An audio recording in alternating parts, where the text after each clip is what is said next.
আসসালামু আলাইকুম ওয়া রাহমাতুল্লাহি ওয়া বারাকাতুহু। সমস্ত প্রশংসা আল্লাহ তাআলার জন্য।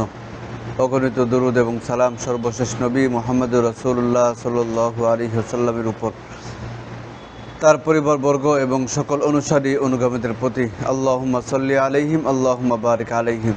সম্মানিত দর্শক শ্রোতা, জামিয়াতুস সুন্নাহর উচ্চতর দাওয়া ও তুলনামূলক ধর্মবিজ্ঞান বিভাগের প্রাক্তন ছাত্রদের উদ্যোগে আয়োজিত সিরাত পাঠ ও প্রতিযোগিতা উপলক্ষে 20 দিনব্যাপী কোরআনের আলোকে মুহাম্মদ সাল্লাল্লাহু আলাইহি সাল্লাম বইয়ের লাইভ ক্লাসে আপনাকে অভিনন্দন এবং শুভেচ্ছা জানিয়ে শুরু করছি।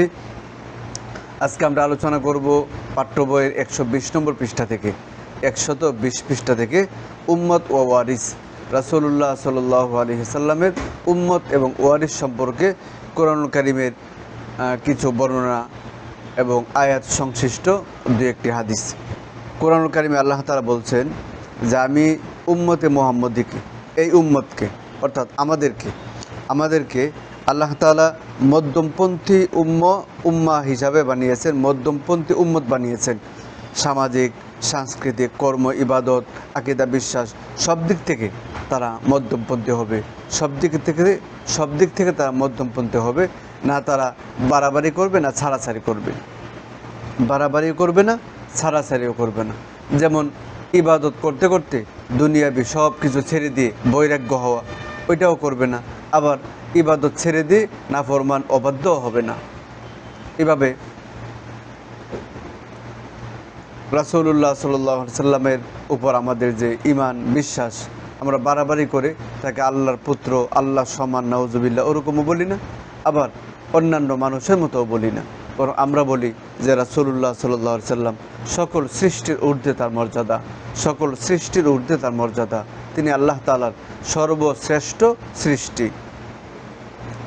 সূরা বাকারা 143 আয়াতে আল্লাহ তাআলা বলছেন, ওয়াকাযালিকা জাআলনাকুম উম্মাতান ওয়াসাতা লিতাকুনু শুহাদা আলান নাস ওয়া ইয়াকুনা রাসূলু আলাইকুম শাহীদা।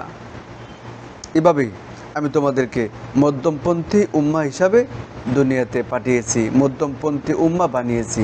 লিতাকুনু শুহাদা আলান নাস, যেন তোমরা মানুষের উপর সাক্ষী হও।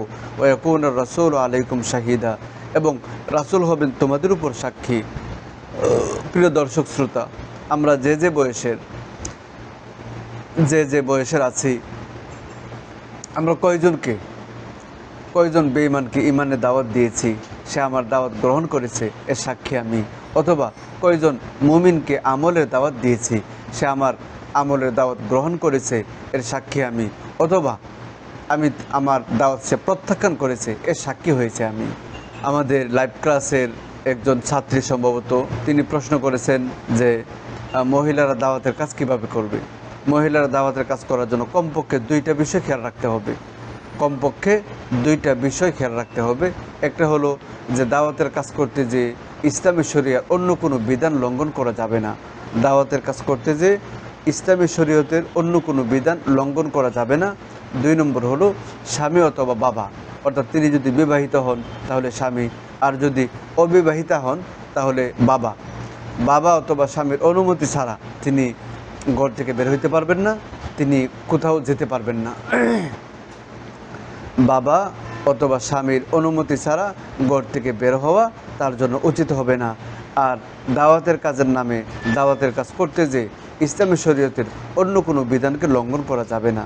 এই অন্তত এই 2টা শর্ত, এই 2টা বিষয় যদি আমরা মাথায় রাখি তাহলে মহিলাদের ব্যাপক দাওয়াতের কাজ করার সুযোগ থাকবে।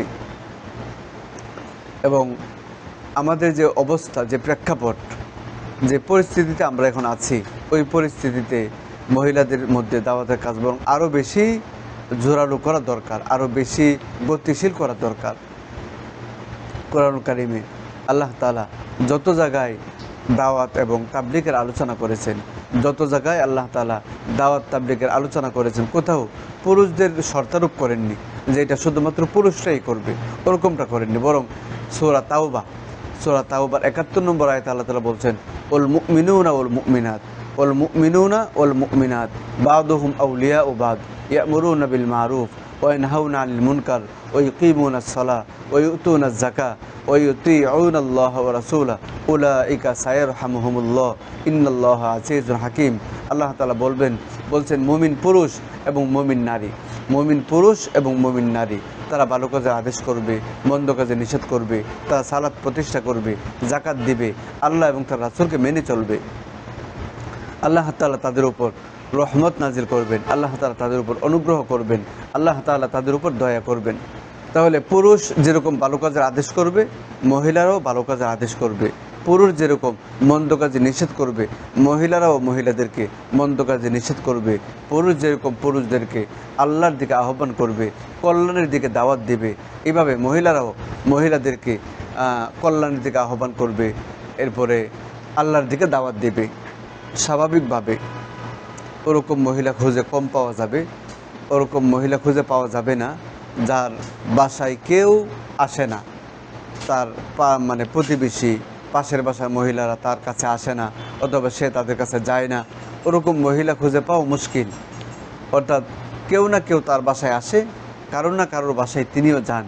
তাহলে ওই যে দুজন মহিলা একত্রিত হয়, দুজন মহিলা পরস্পরের সাক্ষাৎ করে, দুজন মহিলা একজন আরেকজনের সাথে দেখা সাক্ষাৎ হয়, তাতে কোনো কথাবার্তা হয় না তা তো না, কত ধরনের কথা হয়, কত ধরনের কথাবার্তাই হয়। ওই সময় ভালো দুইটা কথা বলা যায়, ওই সময় নামাজ কালামের কথা বলা যায়, ওই সময় তাকে পর্দা পর্শিদার কথা বলা যায়, ওই সময় তাকে চাইলে আল্লাহ এবং তার রাসূলের আনুগত্যের দাওয়াত দেওয়া যায়। অর্থাৎ কোনো মা এবং কোনো বোন, কোনো মহিলা যদি চান তিনি ভালো কাজের আদেশ মন্দ কাজে নিষেধ করতে পারবেন। তিনি চাইলে মানে দাওয়াত ইলাল্লাহর কাজে নিজেকে নিয়োজিত করতে পারবেন এবং তার দ্বারা ব্যাপকভাবে দাওয়াতের কাজ হবে, ব্যাপকভাবে দাওয়াতের কাজ হবে। যদি কেউ ভালো কাজের আদেশ করে আল্লাহ তাআলা সন্তুষ্টির জন্য, যদি কেউ ভালো কাজের আদেশ করে আল্লাহ তাআলা সন্তুষ্টির জন্য, এখানে অন্য কোনো ধান্দা, অন্য কোনো কিছু নেই, দল মত কোনো ব্যানার নেই, যদি সে শুধুমাত্র আল্লাহর জন্যই সেটা করে, আল্লাহর জন্যই করে, আল্লাহ তাআলা বলছেন তাকে আমি মহান পুরস্কার দিব। সূরা নিসা 114 নম্বর আয়াতে আল্লাহ তাআলা বলছেন লা খায়রা ফি কাসীরিম মিন নাজওয়াহুম ইল্লা মান আমারা বিসাদাকাতিন আও মারুফিন আও ইসলাহিন বাইনান নাস ওয়া মান ইয়াফআল যালিকা ইবতিগাআ মারদাতিল্লাহ ফাসাউফা নুতিহি আজরান আযীমা।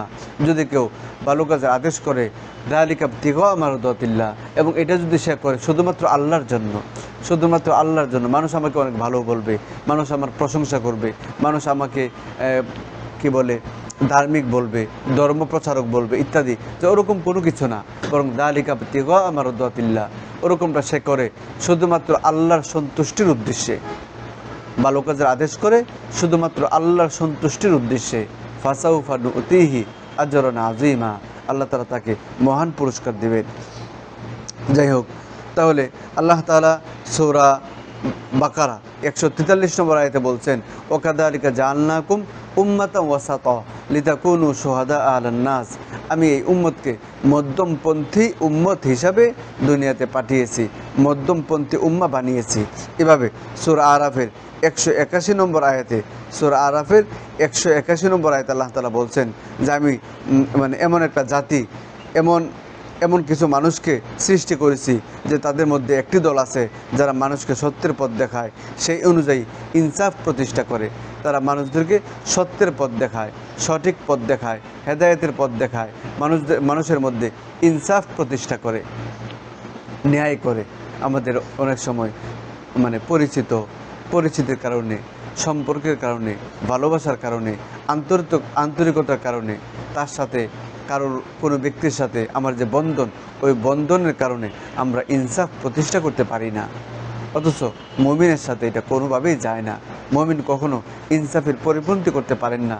ওয়ালাউ কানা দা কুরবা, যদিও সে তার নিকট আত্মীয় হয়, যদিও এর সাথে একদম নিকটের, একদম কাছের হয়, তাও সে ইনসাফের পরিপন্থী করতে পারেন না।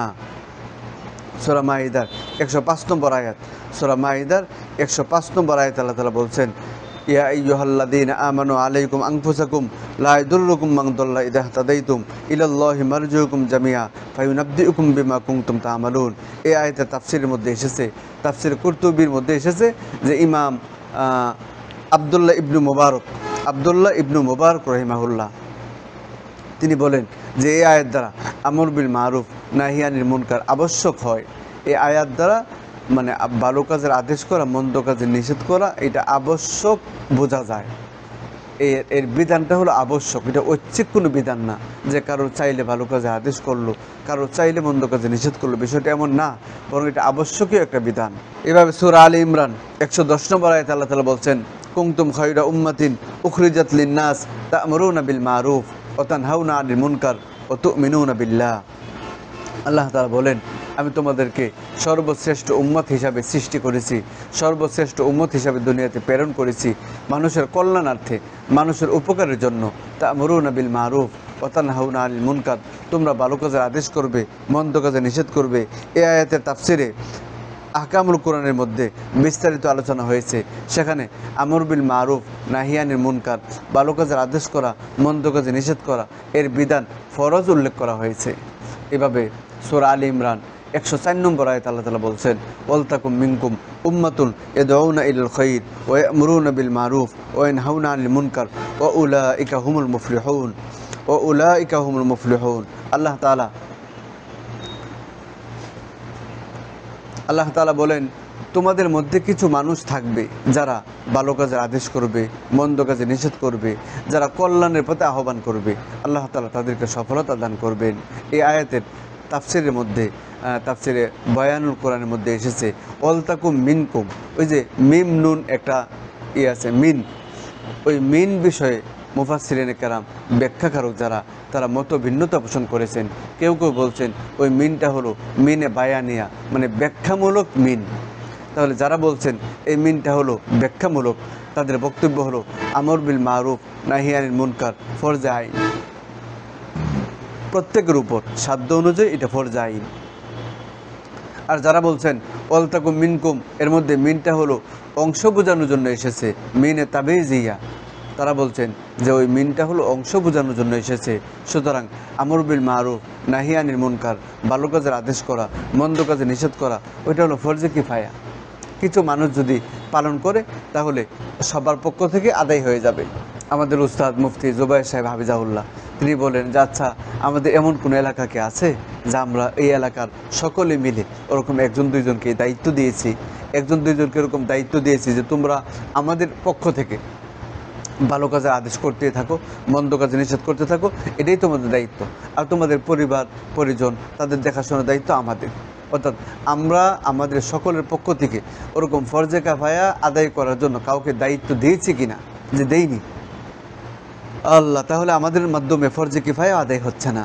তাহলে ফরজে কিফায়া যদি কেউ আদায় না করে সবাই গুনাহগার হয়, সবাই গুনাহগার হয়। সুতরাং যদি সূরা আলে ইমরানের 104 নম্বর আয়াতের আলোকে আমরা ফরজে কিফায়া ধরি, তাও আমরা গুনাহগার হব। আর যদি ফরজে আইন ধরি তাহলে তো কথাই নাই। প্রিয় দর্শক শ্রোতা, আমর বিল মারুফ নাহি আনিল মুনকার, আল্লাহর পথে মানুষদেরকে ডাকা, কল্যাণের দিকে মানুষদেরকে ডাকা, এই বিষয়টাকে আল্লাহ তাআলা এত গুরুত্ব দিয়েছেন যে আলাদা আলাদাভাবে বিভিন্ন জাতি গোষ্ঠীকে আল্লাহ তাআলা আলাদা আলাদাভাবে এই বিধান দিয়েছেন।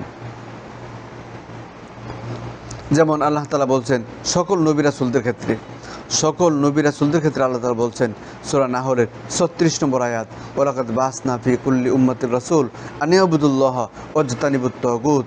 আল্লাহ তাআলা বলেন যে আমি প্রত্যেক নবী রাসূলকে এজন্যই পাঠিয়েছি যে তোমরা আল্লাহর ইবাদতের দাওয়াত দিবে আর তাগুতকে বর্জন করতে বলবে। নবী রাসূলদের দায়িত্বই ছিল, তারা বলবেন যে তোমরা আল্লাহর ইবাদত করো, তাগুতকে অস্বীকার করো, তাগুতকে বর্জন করো। নবীদের ধারাবাহিকতায় সর্বশেষ নবী মুহাম্মদুর রাসূলুল্লাহ সাল্লাল্লাহু আলাইহি সাল্লাম, তাকে আল্লাহ তাআলা কোরআনের একাধিক আয়াতে দাওয়াত তাবলীগের নির্দেশ দিয়েছেন, বলছেন আমি আপনাকে এর জন্যই পাঠিয়েছি।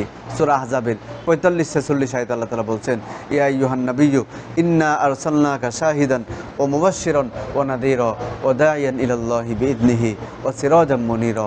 আমি আপনাকে দুনিয়াতে পাঠিয়েছি এই জন্যই যে আপনি মানুষদেরকে আল্লাহর পথে, আল্লাহর অনুমতিক্রমে আল্লাহর পথে মানুষদেরকে দাওয়াত দিবেন। এভাবে এই উম্মতের বিশিষ্ট মানুষ, বিশিষ্ট ব্যক্তিবর্গ উলামায়ে কেরাম, তাদের সম্পর্কে আল্লাহ তাআলা সূরা তাওবার 122 নম্বর আয়াতে বলছেন, ফালাউলা নাফারা মিন কুল্লি ফিরকাতিন মিনহুম তাইফা লিয়াতাফাক্কাহু ফিদ-দীন ওয়া লিয়ুনযিরু কওমাহুম ইযা রাজাউ ইলাইহিম লাআল্লাহুম ইয়াহজারুন। যারা তাফাক্কু ফিদ-দীন অর্জন করবে, তাদের দায়িত্ব কর্তব্য হলো তারা তাদের সম্প্রদায়ের কাছে ফিরে যাবে এবং তাদের সম্প্রদায়কে সতর্ক করবে লাআল্লাহুম ইয়াহজারুন, যেন তাদের সম্প্রদায় সতর্ক হয়। এভাবে প্রশাসনের দায়িত্বে যারা থাকবেন তাদের বিষয়ে আল্লাহ তাআলা আলাদাভাবে সূরা হজের 41 নম্বর আয়াতে বলছেন, আল্লাযীনা ইম্মাক্কান্নাহুম ফিল আরদ আকামুস সালাহ ওয়া আতাউয যাকাহ ওয়া আমারু বিল মারুফ ওয়া নাহাউ আনিল মুনকার ওয়ালিল্লাহি আকিবাতুল উমুর। এভাবে আমি যদি তাদেরকে রাষ্ট্র ক্ষমতা দান করি, রাষ্ট্র ক্ষমতা যদি আমি মুমিনদেরকে দান করি, তাহলে তারা ভালো কাজে আদেশ করবে, মন্দ কাজে নিষেধ করবে, সালাত প্রতিষ্ঠা করবে। তার প্রশাসক বৃন্দ যারা, তাদেরকে আল্লাহ তাআলা আলাদাভাবে সম্বোধন করে বলছেন। এক কথায় সকল উম্মতে মুহাম্মদীকে একসাথে আল্লাহ তাআলা বলছেন, কুল হাদিহি সাবিলি আদউ ইলাল্লাহ আলা বাসীরাতিন আনা ওয়া মানিত্তাবানি ওয়া সুবহানাল্লাহ ওয়া মা আনা মিনাল মুশরিকিন। হে রাসূল, আপনি বলুন, এটাই আমার পথ, আমি এবং আমার অনুসারী আমরা আল্লাহর পথে মানুষদেরকে দাওয়াত দিই, আল্লাহর পথে মানুষদেরকে ডাকি, আল্লাহর পথে মানুষদেরকে আহ্বান করি। হাদিহি সাবিলি, এটাই আমার আর আমার উম্মতের পথ। আল্লাহ, প্রিয় দর্শক শ্রোতা, তাহলে আমরা আলাদাভাবে কোরআনে যে আয়াতগুলো এসেছে এর 1 নম্বর বলছি যে সূরা নাহলের 36 নম্বর আয়াতে আল্লাহ তাআলা সকল নবীদেরকে দাওয়াত তাবলীগের, আল্লাহর পথে আহ্বান করা, আল্লাহর ইবাদতে দাওয়াত দেওয়ার নির্দেশ দিয়েছেন। এভাবে সূরা আহজাবের 45-46 আয়াতে সর্বশেষ নবী মুহাম্মদ সাল্লাল্লাহু আলাইহি সাল্লামকে আল্লাহ তাআলা দাওয়াত তাবলীগের কথা বলেছেন। এরপরে সূরা তাওবার 122 নম্বর আয়াতে এই উম্মতের উলামায়ে কেরামকে আল্লাহ তাআলা আলাদাভাবে দাওয়াত তাবলীগের কথা বলেছেন। এভাবে সূরা হজ এর 41 নম্বর আয়াতে এই উম্মতের প্রশাসক বৃন্দ যারা, তাদেরকে আল্লাহ তাআলা আলাদাভাবে দাওয়াত তাবলীগের নির্দেশ দিয়েছেন, তাদেরকে আলাদাভাবে দাওয়াত তাবলীগের ইনফরমেশন করেছেন। এভাবে সূরা ইউসুফ 108 নম্বর আয়াতে আল্লাহ তাআলা এক কথায় সামগ্রিকভাবে যারা মুহাম্মদুর রাসূলুল্লাহ সাল্লাল্লাহু আলাইহি সাল্লামের অনুকরণ করে তাদেরকে আল্লাহ তাআলা দাওয়াত তাবলীগের বিষয়ে অবহিত করেছেন। তোমাদের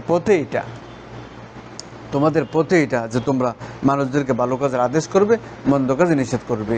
সম্মানিত দর্শক শ্রোতা, আমরা বলছিলাম আল্লাহ তাআলা দাওয়াত তাবলীগের বিষয়টা, আল্লাহর পথে আহ্বান করার বিষয়টা, আল্লাহর পথে দাওয়াত দেওয়া, আল্লাহর পথে, আল্লাহর দিকে, আল্লাহর বান্দাদেরকে আহ্বান করা, এই বিষয়ে আলাদাভাবে সবাইকে সম্বোধন করে, সবাইকে উল্লেখ করে আলাদাভাবে এই বিধানটা দিয়েছেন। এমনকি আল্লাহ তাআলা নিজের ক্ষেত্রে উল্লেখ করেছেন যে তিনি ওরকমটা করেন। যেমন সূরা বাকারা 221 নম্বর আয়াতে আল্লাহ তাআলা বলছেন, আল্লাহু ইয়াদউ ইলাল জান্নাহ ওয়াল মাগফিরাহ, আল্লাহু ইয়াদউ, আর আল্লাহ তাআলা দাওয়াত দেন, আল্লাহ তাআলা ডাকেন জান্নাতের দিকে, মাগফিরাতের দিকে। আল্লাহ তাআলা জান্নাতের দিকে, মাগফিরাতের দিকে আহ্বান করেন। এভাবে সূরা ইউনুস 25 নম্বর আয়াতে আল্লাহ তাআলা বলছেন, আল্লাহু ইয়াদউ ইলা দারিস সালাম, আল্লাহ তাআলা দারুস সালাম, শান্তির যে পথ, শান্তির ঘর, শান্তির নিবাস, শান্তির বাসস্থান, ওইদিকে আল্লাহ তাআলা মানুষদেরকে আহ্বান করেন। প্রত্যেককে তো দাওয়াত তাবলীগের কথা বললেন, এমনকি আল্লাহ তাআলা নিজের ক্ষেত্রেও দাওয়াত তাবলীগের বিষয়টাকে আলাদাভাবে উল্লেখ করেছেন। এজন্য দাওয়াত তাবলীগ আল্লাহ তাআলার কাছে গুরুত্বপূর্ণ একটা ইবাদত। দাওয়াত তাবলীগের কাজটা আল্লাহ তাআলার কাছে সবচেয়ে পছন্দনীয় একটা কাজ, যার কারণে আল্লাহ তাআলা তার বান্দাদের মধ্য থেকে সবচেয়ে প্রিয়, সবচেয়ে পছন্দনীয়, মনোনীত এবং নির্বাচিত বান্দা যারা নবী রাসূল আলাইহিমুস সালাম, তাদের দ্বারা আল্লাহ তাআলা এই কাজটা আঞ্জাম দিয়েছেন। আর আমাদেরকে আল্লাহ তাআলা বিশ্ব নবী, রহমাতুল লিল আলামিন, সর্বশ্রেষ্ঠ নবীর উম্মত হিসাবে আমাদেরকে এই ফজিলত দিয়েছেন, আমাদেরকে এই সৌভাগ্য দান করেছেন যে আমরা নববী কর্ম, নবী রাসূলদের যে কাজ ছিল ওই কাজে আমরা চাইলে অংশগ্রহণ করতে পারবো। যে না চাইলে অংশগ্রহণ করতে পারবো ওরকম না, বরং এটা আমাদের উপর আবশ্যক, এটা আমাদের উপর আবশ্যক একটা বিধান। প্রিয় দর্শক শ্রোতা, কোরআনুল কারীমে উম্মতে মুহাম্মদের শ্রেষ্ঠত্ব বিষয়ে আল্লাহ তাআলা কোরআনে বলছেন, কুনতুম খায়রা উম্মাতিন উখরিজাত লিন-নাস তা'মুরুনা বিল মারুফ ওয়া তানহাউনা আনিল মুনকার ওয়া তু'মিনুনা বিল্লাহ।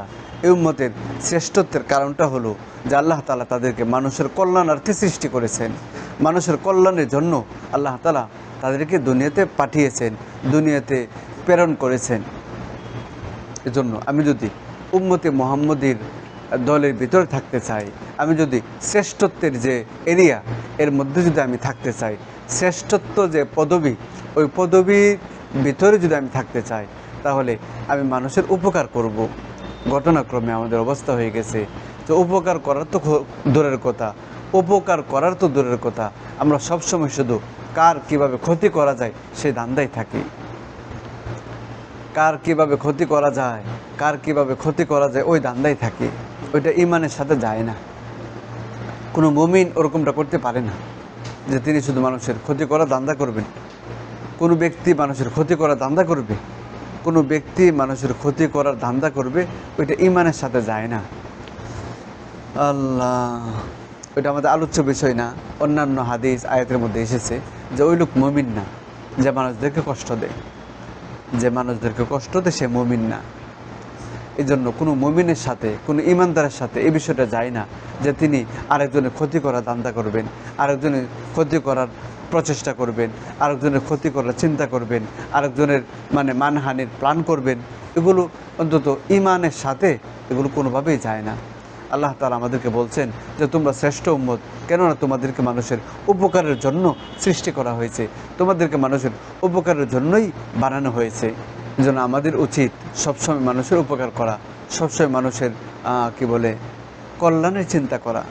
2 নম্বর হলো তা'মুরুনা বিল মারুফ ওয়া তানহাউনা আনিল মুনকার। আমাদের শ্রেষ্ঠত্বের আরেকটা কারণ হলো যে আমরা মানুষদেরকে ভালো কাজের আদেশ করি, মন্দ কাজে নিষেধ করি। সুতরাং ভালো কাজের আদেশ, মন্দ কাজে নিষেধ, এই গুণ যদি আমার মধ্যে না থাকে তাহলে আমি শ্রেষ্ঠত্বের আওতার ভিতরে থাকতে পারবো না। শ্রেষ্ঠত্বের যে এরিয়া এর ভিতরে যদি আমি থাকতে চাই, তাহলে আমার সাধ্য অনুযায়ী ভালো কাজের আদেশ, মন্দ কাজে নিষেধের এই কাজকে অব্যাহত রাখতে হবে।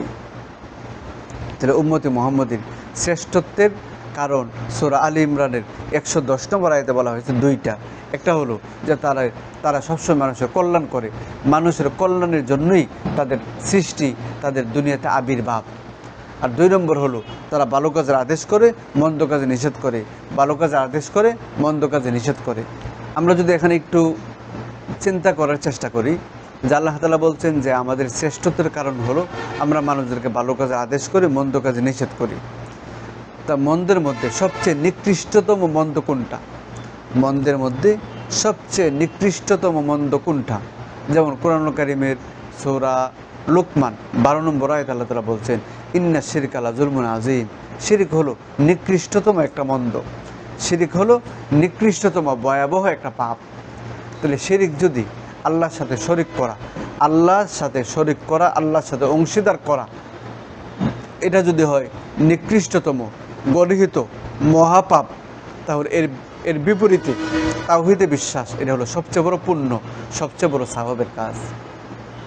তাহলে আমাদের আবির্ভাব হলো, আমাদের দুনিয়াতে আগমনের উদ্দেশ্যই হলো আমরা মানুষদেরকে ভালো কাজের আদেশ করি, মন্দ কাজে নিষেধ করি।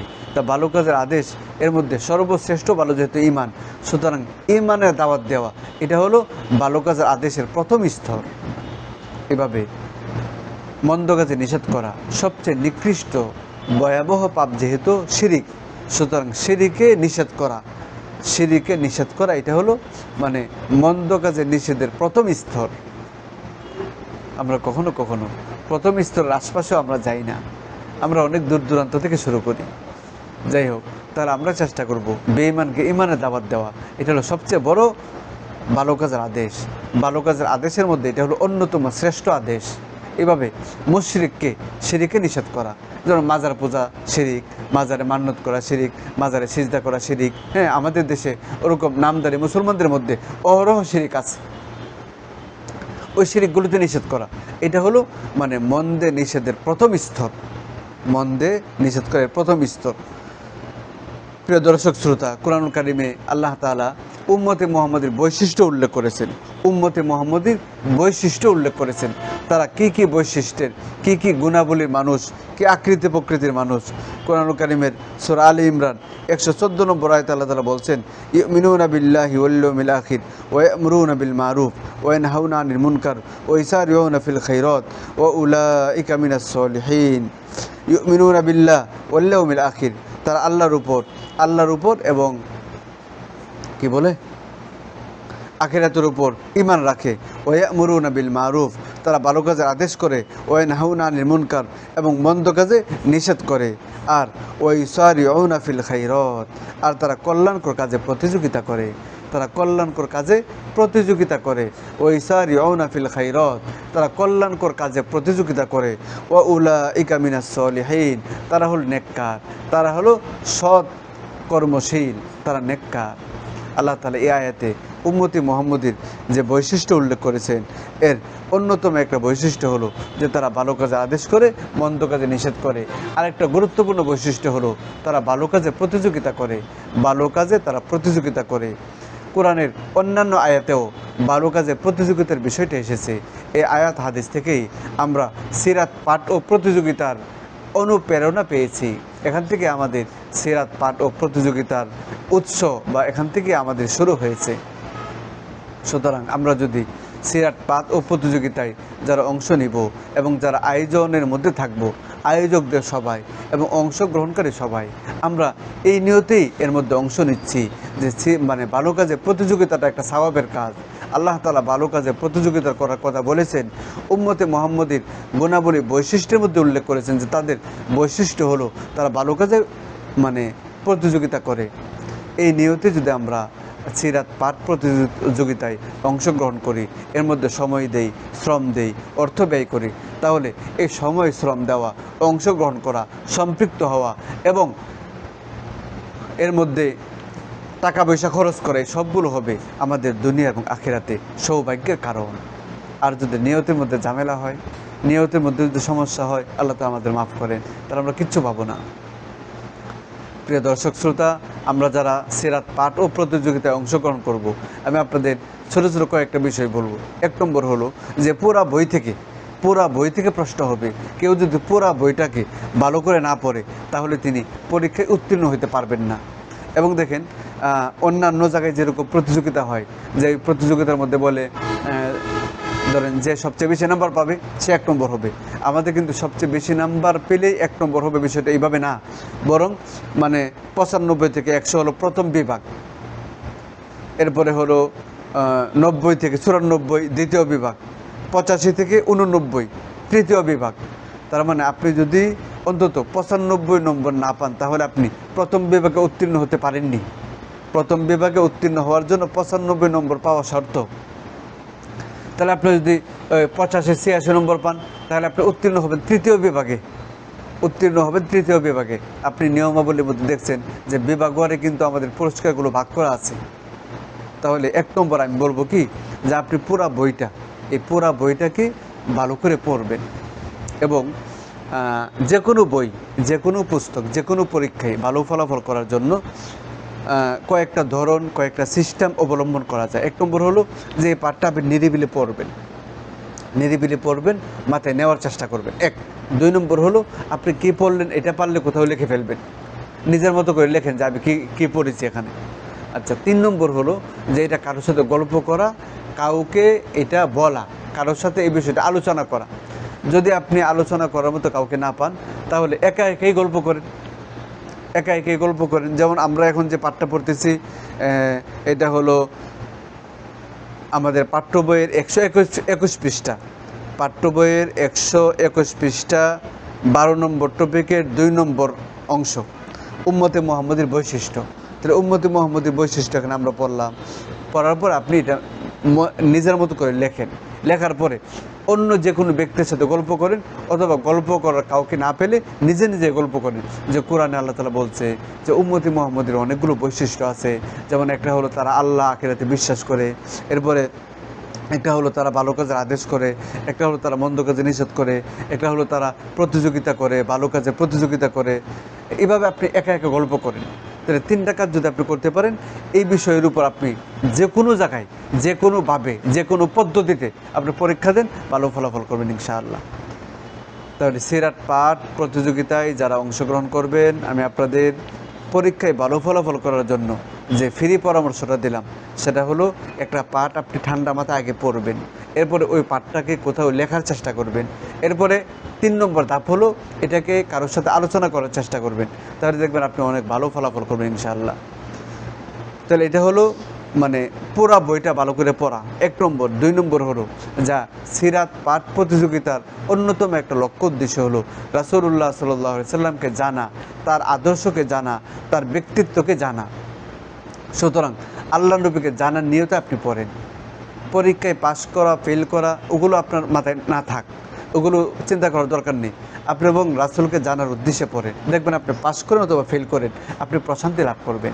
আপনার হৃদয়ে একটা শান্তি অনুভব করবেন যে আমি কোরআনের আয়াত দিয়ে, কোরআনের আয়াতের মাধ্যমে রাসূলুল্লাহ সাল্লাল্লাহু আলাইহি ওয়াসাল্লাম আমি জেনেছি, আমি তার সম্পর্কে এই বিষয়গুলো জানতাম না, এই বিষয়গুলো জানতাম না, এগুলো আমি জেনেছি আলহামদুলিল্লাহ, একটা আত্মপ্রশান্তি লাভ করবেন। তাহলে 2 নম্বর হলো যে আমরা রাসূল বিষয়ে জানার নিয়তে বইটা পড়ব। 3 নম্বর হলো আল্লাহ তাআলা কোরআনুল কারীমে ভালো কাজে প্রতিযোগিতা করার কথা বলছেন। হ্যাঁ, ওই প্রতিযোগিতায় অংশগ্রহণ করে আমরা সওয়াবের উদ্দেশ্যে, পুরস্কার পাওয়ার নিয়তে না। আমরা পুরস্কার দেব বলছি আপনাকে, এটা হলো আপনাকে অনুপ্রাণিত করার জন্য, বাহ্যিকভাবে আপনাকে উৎসাহিত করার জন্য, বাহ্যিকভাবে আপনাকে আকর্ষণ করার জন্য।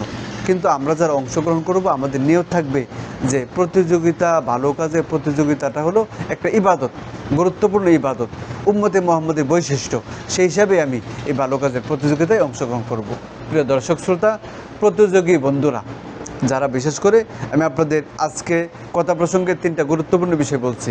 1 নম্বর হলো যে আপনি পুরা বই যদি ভালো করে না পড়েন তাহলে ভালো ফলাফল করতে পারবেন না। 2 নম্বর বলছি যে এই বইটা যে আপনি পড়বেন রাসূলকে জানার নিয়তে পড়েন, রাসূলকে আমি জানতে চাই, রাসূলকে বুঝতে চাই, রাসূলকে অনুধাবন করতে চাই, এইভাবে আপনি পড়েন। আর 3 নম্বর হলো যে প্রতিযোগিতা করাটা একটা সওয়াবের কাজ, উম্মতে মুহাম্মদের বৈশিষ্ট্য, সেই আলোকে আপনি প্রতিযোগিতায় অংশগ্রহণ করেন। দেখেন আপনি পাস করেন, ফেল করেন, পুরস্কার পান না পান, যেটাই হোক আপনি আত্মপ্রশান্তি লাভ করবেন এবং আপনি দুনিয়া আখিরাতে এই সিরাত পাঠ প্রতিযোগিতায় অংশগ্রহণ করাটা আপনার সৌভাগ্যের কারণ হবে। দুনিয়া আখিরাতে আপনি এটাকে আপনার কি বলে মুক্তি এবং নাজাতের এই কারণ হইতে পারে। উম্মতে মুহাম্মদের বৈশিষ্ট্য, গুণাবলী, বৈশিষ্ট্য বিষয়ে সূরা তাওবা 112 নম্বর আয়াতে আল্লাহ তাআলা বলছেন, আত-তাইবুন আল-আবিদুন আল-হামিদুন আস-সাইয়ুহুন আর-রাকিউন আস-সাজিদুন আল-আমিরুন বিল মারুফ ওয়ান-নাহুন আনিল মুনকার ওয়াল হাফিজুন লিহুদুদিল্লাহ ওয়া বাশশিরিল মুমিনিন। এখানে অনেকগুলো গুণাবলী, বৈশিষ্ট্য রয়েছে। এরপরে সূরা হজ 41 নম্বর আয়াতে আল্লাহ তাআলা বলছেন, আল্লাযীনা ইম্মাক্কান্নাহুম ফিল আরদ আকামুস সালাহ ওয়া আতাউজ যাকাহ ওয়া আমারু বিল মারুফ ওয়া নাহাউ আনিল মুনকার ওয়ালিল্লাহি আকিবাতুল উমুর। এভাবে সূরা তাওবা 71 আয়াতে বলা হচ্ছে, ওয়াল মুমিনুনা ওয়াল মুমিনাত বা'দুহুম আউলিয়াউ বা'দ ইয়া'মুরুনা বিল মারুফ ওয়া ইয়ানহাউনা আনিল মুনকার ওয়া ইউকিমুনাস সালাহ ওয়া ইউতুনাজ যাকাহ ওয়া ইউতিউনাল্লাহ ওয়া রাসূলাহু উলাইকা সায়রহামুহুমুল্লাহ ইন্নাল্লাহা আজিজুন হাকীম। এটা হলো আমাদের আজকের আলোচনার 2 নম্বর বিষয়, যে উম্মতে মুহাম্মদীর গুণাবলী, বৈশিষ্ট্য বিষয়ে আল্লাহ তাআলা কোরআনে আলোচনা করেছেন। 3 নম্বর হলো উম্মতে মুহাম্মদীকে আল্লাহ তাআলা বাশির এবং দাঈ ইলাল্লাহ বলেছেন। কোরআনুল কারীমে আল্লাহ তাআলা বাশির নাজির বলেছেন তাদেরকে। প্রিয় দর্শক শ্রোতা, আমরা জানি বাশির নাজির ওগুলো সাধারণত নবী রাসূলদের বলা হয়, ওগুলো সাধারণত নবী রাসূলদেরকে বলা হয় বাশির, নবী রাসূলদেরকে বলা হয় নাজির। কিন্তু আল্লাহ তাআলা কোরআনুল কারীমে উম্মতে মুহাম্মদীকে বাশির নাজির বলেছেন। যেমন সূরা বাকারা 143 আয়াতে আল্লাহ তাআলা বলছেন, ওয়া কাযালিকা জাআলনাকুম উম্মাতান ওয়াসাতা লিতাকুনু শুহাদা আলান নাস ওয়া ইয়াকুনা রাসূলু আলাইকুম শাহিদা। এই আয়াতে আল্লাহ তাআলা উম্মতে মুহাম্মদীকে শাহিদ বলছেন, শাহিদ বলছেন যে তারা হলো মানুষের উপর সাক্ষী হবে। এভাবে সূরা আলী ইমরানের 110 নম্বর আয়াতে আল্লাহ তাআলা বলছেন যে তারা দাঈ ইলাল্লাহ, তারা মানুষদেরকে আল্লাহর পথে আহ্বান করে, মানুষের কল্যাণ করে, মানুষদেরকে ভালো কাজে আদেশ করে, মন্দ কাজে নিষেধ করে। হ্যাঁ, এভাবে সূরা তাওবা 122 নম্বর আয়াতে আল্লাহ তাআলা তাদেরকে নাযীর বলেছেন, নাযীর। ফালাউলা নাফারা মিন কুল্লি ফিরকাতিন মিনহুম তাইফা লিয়াতাফাক্কাহু ফিদ-দীন ওয়া লিয়ুনযিরু কওমাহুম ইযা রাজাউ ইলাইহিম লাআল্লাহুম ইয়াহজারুন। এই আয়াতে আল্লাহ তাআলা উম্মতে মুহাম্মদীকে নাযীর বলেছেন, নাযীর, তারা সতর্ককারী। তাহলে ওই যে পদবীগুলো, এই যে সম্বোধনগুলো, ওই সম্বোধন করে আল্লাহ তাআলা উম্মতে মুহাম্মদীর শ্রেষ্ঠত্ব এবং ফজিলতের দিকে ইঙ্গিত করেছেন। আমরা যদি এই সম্বোধনের গুরুত্ব না দেই, এই দায়িত্বগুলো যদি আমরা আদায় না করি, এতে যদি আমরা অবহেলা করি, তাহলে যত ফজিলত, যত মর্যাদা, তিরস্কার এবং শাস্তি কিন্তু সেরকমই হয়। এজন্য আমাদের উচিত আমরা সাধ্য অনুযায়ী প্রত্যেকে ভালো কাজের আদেশ করব, মন্দ কাজে নিষেধ করব। আমরা যদি নিয়ত করি যে একদিন একজনকে, জটিল কঠিন কোনো কাজ না, প্রতিদিন একদিন একজনকে একটা ভালো কথা বলবো, একদিন একজনকে একটা ভালো কথা বলবো। একদিন যদি একজনকে একটা ভালো কথা বলি, একদিন একজনকে একটা ভালো কথা বললাম, তাতে আমার এমন কোনো ক্ষতি হবে না, এমন এমন ওই বড় কোনো শিক্ষা দীক্ষারও প্রয়োজন হবে না। এই কথাগুলো বলতে এরকম ঘন্টার পর ঘন্টা সময়ও লাগবে না। 10 সেকেন্ড 15 সেকেন্ড 10 সেকেন্ড 15 সেকেন্ডে আমরা মানুষদেরকে এই কথাগুলো বলতে পারি। যেমন ধরুন কথার কথা, আপনি নামাজে যাচ্ছেন, নামাজের একটু সময় আছে, আমরা সবসময় একই সাথে একইভাবে মসজিদের জন্য বেরোতে পারি না, তো একটু আগে বেরোইলাম, একটু সময় আছে। যখন একটু সময় আছে, একজন মানুষকে আপনি বলতেই পারেন যে আজান হয়ে গেছে, জামাতের সময় নিকটে, চলেন একটু মসজিদে চলেন। এই যে চলেন মসজিদে বলে আপনি চলে গেলেন, চলেন একটু মসজিদে বলে আপনি চলে গেলেন। এই বেচারা যদি যায় তাও আপনার লাভ, যদি না যায়, কথার কথা, যদি না যায় তাও আপনার লাভ, আপনার কিন্তু লসের কোনো সম্ভাবনা নেই। অর্থাৎ মানুষদেরকে ভালো কাজে আদেশ করা, মন্দ কাজে নিষেধ করা, ওইটা আমি যাকে আদেশ করব সে যদি মানে তাও লাভ, যদি সে না মানে তাও লাভ। যেমন সহিহ বুখারীর 3701 নম্বর হাদিস এবং সহিহ মুসলিমের 6117 নম্বর হাদিসে এসেছে, আলী রাদিয়াল্লাহু আনহুকে রাসূলুল্লাহ সাল্লাল্লাহু আলাইহি ওয়াসাল্লাম বলছেন, ফাওয়াল্লাহ লিয়াইয়াহদিয়াল্লাহু বিকা রাজুলান ওয়াহিদা খায়রুল লাকা মিন আন ইয়াকুনা লাকা হুমরুন নাম। আল্লাহ নবী বলছেন যে দেখো আলী, তুমি যদি মানুষকে দাওয়াত দাও আর তোমার দাওয়াতের মাধ্যমে আল্লাহ তাআলা যদি একজনকে হেদায়েত দান করেন, তাহলে সেটা হবে তোমার জন্য সেটা হবে মানে লাল উটনির চেয়ে উত্তম। এখানে যদিও উটের নাম নেওয়া হয়েছে, কিন্তু ওই উদ্দেশ্য উট না, উদ্দেশ্য হলো সর্বোচ্চ পুরস্কার, যে সর্বোচ্চ পুরস্কার আল্লাহ তাআলা তোমাকে দিবেন। এখন যদি আমি কাউকে বললাম, এখন সে যদি আমার এই কথাটাকে আমল না করে, পাত্তা না দেয়, আমার লসের কোনো সম্ভাবনা নাই। সহিহ মুসলিমের 1006 নম্বর হাদিস, আল্লাহ নবী বলছেন, আমরু বিল মারুফি সাদাকা ওয়া নাহয়ুন আনিল মুনকারি সাদাকা। ভালো কাজে আদেশ করাটা সাদাকা এবং মন্দ কাজে নিষেধ করা সাদাকা। দেখেন আমরা অনেকেই হয়তো অর্থ সংকটে আছি, আমাদের টাকা পয়সা কম, মনে চাইলেও দান করতে পারি না, তো একজনকে ভালো একটা কথা বলবো, আল্লাহ তাআলা হাজার হাজার টাকা পয়সা সাদাকার সওয়াব দিবেন। একটা মন্দ কাজে নিষেধ করব, এর বিনিময়ে আল্লাহ তাআলা হাজার হাজার টাকা পয়সা খরচ করা সাদাকার সওয়াব দিবেন। জাবির ইবনে আব্দুল্লাহ বলেন, রাসূলুল্লাহ সাল্লাল্লাহু আলাইহি ওয়াসাল্লাম বলেছেন, কুল্লু মারুফিন সাদাকা, প্রত্যেক ভালো কাজের আদেশ, প্রত্যেক ভালো কাজের অনুরোধ, প্রত্যেক ভালো কাজের মানে ভালো কাজ, এটাই কি সাদাকা। প্রত্যেকটা ভালো কাজ কি সাদাকা। এটা হলো সহিহ বুখারীর 6021 নম্বর হাদিস এবং সহিহ মুসলিমের 22018 নম্বর হাদিস। 2218 মানে 2218, 6021। আর যদি আমার কথায় সে আমল করে, এই তখন বললাম যে আমার কথায় আমল না করলেও কি রে সাদাকার সওয়াব আপনি পাবেন। আর যদি আপনার কথায় কেউ আমল করে, তাহলে ওই ব্যক্তি আমল করলে যেই পরিমাণ সওয়াব পাবে, এই আমলটা সে যতদিন করবে তার সারা জীবনের এই আমলের সকল আমল, যেমন আপনি কাউকে নামাজের দাওয়াত দিলেন, তো আপনার দাওয়াতে সে মসজিদে আসলো, ও সারা জীবন যত নামাজ পড়বে সকল নামাজের সমপরিমাণ সওয়াব আপনি ফ্রি পাবেন। এভাবে ওই ব্যক্তির মাধ্যমে যদি কেউ নামাজে আসে, তাহলে তার মাধ্যমে যারা নামাজে আসলো, তার নামাজের সারা জীবনের সকল নামাজের সকল সওয়াবের সমপরিমাণ সওয়াব প্রথম ব্যক্তি পাবে। এটা হলো সহিহ মুসলিমের 6697 নম্বর হাদিস। আবু হুরায়রা রাদিয়াল্লাহু আনহু বলেন, রাসূলুল্লাহ সাল্লাল্লাহু আলাইহি ওয়াসাল্লাম বলছেন, মান দা ইলা হুদান কানা লাহু মিনাল আজর মিসলু উজুরি মান তাবিআহু লা ইয়ানকুযু যালিকা মিন উজুরিহিম শাইআ। আল্লাহ নবী বলছেন, কেউ যদি ভালো কাজের আদেশ করে, মন্দ কাজে নিষেধ করে, ভালো কাজে আহ্বান করে, ভালো কাজে দাওয়াত দেয়, আর তার দাওয়াতে যদি কেউ এর উপর আমল করে, তাহলে আমলকারীর সমপরিমাণ সওয়াব যিনি দাওয়াত দিয়েছেন তিনি পাবেন। লা ইয়ানকুযু যালিকা মিন উজুরিহিম শাইআ, অথচ আমলকারী সওয়াব থেকে সামান্যতম কমানো হবে না। এজন্য প্রিয় দর্শক শ্রোতা, আমরা বলছিলাম উম্মতি মুহাম্মদীকে আল্লাহ তাআলা কোরআনুল কারীমে বাশির, নাজির, দাঈ ইলাল্লাহ ইত্যাদি নামে ভূষিত করেছেন। 4 নম্বর হলো ওয়ারাসাতুল আম্বিয়া, এই নবীর কিছু উম্মত এমন যারা সকল নবীদের উত্তরাধিকারী হবে।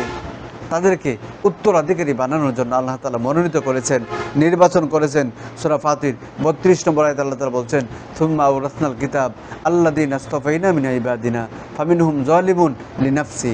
আল্লাহ তাআলা বলছেন, আমার কিতাবের ওয়ারিস বানানোর জন্য আমার বান্দাদের মধ্য থেকে কিছু মানুষকে আমি নির্বাচন করেছি, কিছু মানুষকে আমি মনোনীত করেছি। সুতরাং যারা আল্লাহর কিতাবের ওয়ারিস, যারা আল্লাহর কিতাবের উত্তরাধিকারী, যারা আল্লাহর কিতাবের উত্তরাধিকারী, তারা কি হবে? আল্লাহ তাআলার পক্ষ থেকে মনোনীত, তারা আল্লাহর পক্ষ থেকে নির্বাচিত, তারা আল্লাহর পক্ষ থেকে বাছাইকৃত ব্যক্তিবর্গ। সহিহ বুখারী কিতাবুল ইলম এর মধ্যে এই হাদিসটা এসেছে। তিরমিজি অন্যান্য কিতাবের মধ্যে এসেছে প্রসিদ্ধ হাদিস, ইন্নাল উলামা ওয়ারাসাতুল আম্বিয়া। রাসূলুল্লাহ সাল্লাল্লাহু আলাইহি ওয়াসাল্লাম বলছেন, এই উম্মতের যারা উলামায়ে কেরাম তারা হলো সকল নবীদের ওয়ারিস, সকল নবীদের ওয়ারিস। প্রিয় দর্শক শ্রোতা, সকল নবীদের অন্যতম একটা দায়িত্ব কর্তব্য হলো মানুষের কাছে আল্লাহর বাণী পৌঁছে দেওয়া, মানুষের কাছে আল্লাহর বাণী পৌঁছে দেওয়া। আল্লাহ তাআলা সূরা মাইদা 67 নম্বর আয়াতে রাসূলুল্লাহ সাল্লাল্লাহু আলাইহি ওয়াসাল্লাম সম্বোধন করে বলেছেন, ইয়া আইয়ুহার রাসূল বাল্লিগ মা উনজিলা ইলাইকা মির রাব্বিক ওয়া ইল্লাম তাফআল ফামা বাল্লাগতা রিসালাতা আল্লাহু ইয়াসুমুকা মিনান নাস। হে নবী, আমি আপনার কাছে যা অবতীর্ণ করেছি আপনি মানুষের কাছে পৌঁছে দিন। যদি আপনি তা না করেন তাহলে রিসালতের দায়িত্ব পালন করেননি। একইভাবে নবী রাসূলদের উম্মত যারা ওয়ারিস, নবীগণের ওয়ারিস যারা, তাদেরকে এভাবেই বলা হবে যে হে ওয়ারিসগণ, হ্যাঁ, ইয়া আইয়ুহাল ওয়ারিসুন, যে হে উত্তরাধিকারী বৃন্দ, তোমাদের কাছে আল্লাহ তাআলা যা নাজিল করেছেন তা তোমরা মানুষের কাছে পৌঁছে দাও। যদি তোমরা তাবলীগ না করো, মানুষের কাছে পৌঁছে না দাও, তাহলে তোমরা ওয়ারাসাতের দায়িত্ব পালন করোনি, তোমরা ওয়ারাসাতের দায়িত্ব পালন করোনি।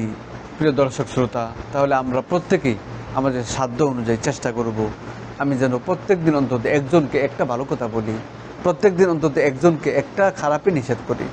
যদি একটা করি তাহলে মানে অল্প অল্প করে মাস শেষে দেখা যাবে আমার অনেক ভালো কাজের আদেশ করা হয়ে যাবে, মন্দ কাজে অনেক নিষেধ করা হয়ে যাবে। বিশেষ করে যারা পরিবারের কর্তা, যারা শিক্ষক, যারা সমাজের নেতা, পরিবারের কর্তা, গৃহকর্তা, পরিবারের পরিচালক, একটা সংসারের পরিচালক, যারা সমাজের নেতৃত্ব দেয়, নেতা, এবং যারা শিক্ষক মণ্ডলী, শিক্ষকবৃন্দ, তাদের ক্ষেত্রে এই বিষয়টা আরও গুরুতর, আরও গুরুত্বপূর্ণ। তারা যদি মানুষদেরকে ভালো কাজে আদেশ না করে, মন্দ কাজে নিষেধ না করে, তাহলে তারা ইবাদত বন্দেগী করা সত্ত্বেও, তাদের ইবাদত যতই হোক না হোক, সর্বাবস্থায় তারা দ্বিগুণ শাস্তি পাবে, দ্বিগুণ শাস্তির মানে সতর্কবাণী আল্লাহ তাআলা কোরআনে দিয়েছেন। যেমন সূরা আহজাব 69, 68, 69 আয়াত আল্লাহ তাআলা বলছেন, জাহান্নামীরা বলবে, রব্বানা ইন্না আতানা সাদাতানা ওয়া কুবরানা ফাআদাল্লুনা সাবিলা রব্বানা আতিহিম দুইফাইনি মিনাল আযাব ওয়া লানহুম লানান কাবীরা। হে আল্লাহ, আমাদের বড় যারা, আমার মুরব্বী, আমার ঘরের পরিচালক ছিল, আমার শিক্ষক ছিল, আমার নেতা, তাকে আমি সম্মান করতাম, শ্রদ্ধা করতাম, তার কথা শুনতাম, কিন্তু তারা আমাদেরকে হেদায়েতের পথে চালায়নি, তারা আমাদেরকে তোমার বিধান মানতে বাধ্য করেনি। সুতরাং তুমি তাদেরকে দ্বিগুণ শাস্তি দাও এবং তাদের উপর লানত বর্ষণ করো। এজন্য আমরা আমাদের সাধ্য অনুযায়ী ভালো কাজে আদেশ করব, মন্দ কাজে নিষেধ করব। আমি আমার আদেশ করলাম, কেউ শুনলো রে তার বিষয়, আমি আমার মতো নিষেধ করলাম, কেউ শুনলো রে তার বিষয়। আল্লাহ তাআলা আমাদেরকে তৌফিক দান করেন, আল্লাহ তাআলা আমাদেরকে তার সন্তুষ্টির পথে চলা সহজ করে দিন।